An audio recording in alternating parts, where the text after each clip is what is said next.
Salut tout le monde, aujourd'hui on parle des basculeurs. Ah, les basculeurs, les vilains, les pas mignons. On entend parler des basculeurs souvent quand même. Sont-ils réellement coupables? Y a-t-il des solutions pour remédier à ce problème? Déjà parlons de la pièce en elle-même. C'est quoi un basculeur? Ici vous allez pouvoir voir 3 générations de basculeurs.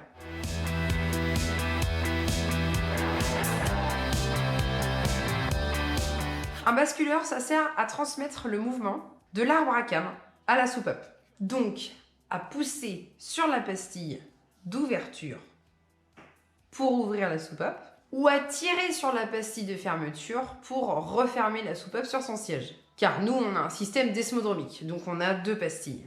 La came de l'arbre pousse sur le basculeur pour permettre l'ouverture ou la fermeture de la soupape.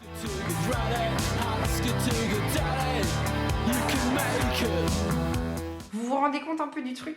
La came frotte et refrotte sur le basculeur, sur quelques milliers de tours minutes. Donc ça suce quand même un peu, on est d'accord. Alors bien sûr, la matière, le traitement ont une réelle importance dans la robustesse de la pièce. Mais ça frotte en permanence, donc c'est une pièce d'usure. Après, quand le basculeur il fait 5000 ou 10 000 km, ouais j'avoue, ça fait mal. Ça fout un peu les boules. Il y a plusieurs choses à savoir. On peut parler de l'histoire de la moto. Souvent, vous cherchez une généralité, une règle qui dit c'est à cause de ça ou de ça. On va un peu vite en besogne là quand même, non? Parfois, il n'y a pas de règle. Je le dis souvent parce que je trouve ça plutôt juste. Chez Ducati, il n'y a souvent pas de règle. Tu crois savoir un truc et elle te prouve le contraire la fois suivante. La mécanique Ducati, c'est un peu ça parfois. Alors n'oublions pas de prendre en compte l'histoire de la moto, son entretien et comment il a été réalisé. Ça peut déjà donner beaucoup de réponses. La façon de rouler aussi. Rouler tranquille ou rouler très sportivement. On modifiera forcément la durée de vie du basculeur. Le traitement? Bah on le sait. Certains modèles sont plus sujets à ce problème que d'autres. On va surtout parler des 748, 916, 996. Mais il y en a d'autres. Et il est vrai que dans le cas présent, les basculeurs ont été remplacés par d'autres basculeurs, beaucoup plus adaptés à nos moteurs. Et le problème se produira beaucoup moins. Mais ça arrive encore régulièrement.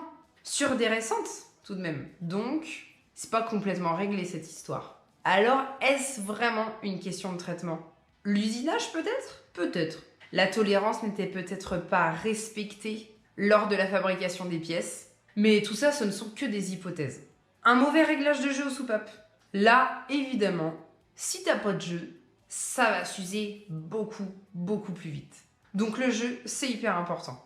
Et la lubrification, avec de l'huile d'olive, ça fonctionne très bien. Quand je vous parle de mettre de la 20-50 ou de la 20-60 dans vos moteurs, c'est surtout pour les paliers, les coussinets et nos gros roulements dans les carters principaux. Donc le peu d'huile suffit amplement. Comment savoir si un basculeur est endommagé? Bah l'entretien, rien de plus simple. Parce que si tu commences à me parler de morceaux de traitement dans ton huile, c'est que l'entretien n'est pas fait correctement, tout simplement. Sur les anciennes générations, on regarde tous les 10 000. Donc ça peut pas arriver, franchement. Après, c'est 12 000. Et encore après, c'est 24 000 pour du plus récent. Et les dernières sont à 30 000 km. Bon, là, on le verra peut-être dans l'huile. Mais vous savez que les vieilles, c'était tous les 5 000, tous les 7 500 km. Quel réglage de jeu aux soupapes? Alors là, ça, c'est la grande question. Le réglage préconisé par Ducati, c'est déjà très bien s'il est fait correctement. Le problème aujourd'hui, c'est que le réglage est rarement fait de la bonne manière. La plupart du temps, on voit des couvre-culasses qui ont été ouverts, mais des jeux aux soupapes qui n'ont pas été faits. Ou alors, on a juste fait le réglage du jeu de pastilles d'ouverture parce qu'on ne sait pas faire la fermeture. Et je ne parle pas des guides de soupapes qui ne sont pas vérifiés. Mais ça, c'est un autre sujet. Alors, en conclusion, pour être sûr et avoir toutes les réponses à ces questions, il faudrait avoir la moto de 0 km jusqu'à aujourd'hui, noter les utilisations, les entretiens, etc. Enfin, tout connaître pour pouvoir faire un réel diagnostic. Et prendre un autre modèle et faire la même chose. On ne peut pas dire cette moto, les basculeurs, c'est de la merde. À chaque fois qu'un basculeur est mort, bah non. Ok, pour les 916, etc. Mais c'est tout quoi. Donc, pas de généralité. Et alors on fait quoi maintenant? Bah ouais, on les remplace ou pas? Alors le mieux, c'est de les faire retraiter. Ça coûte moins cher et ça fera pratiquement toute la vie du moteur. Je ne connais pas toutes les adresses qui font du traitement, donc ça je vous laisse chercher de votre côté. Moi je ne passe que par une seule personne, mais elle vit très loin, au fond des bois, et ne veut pas révéler son identité. Par contre, son travail est parfait. Give me your heart, it's very soft. Just give me.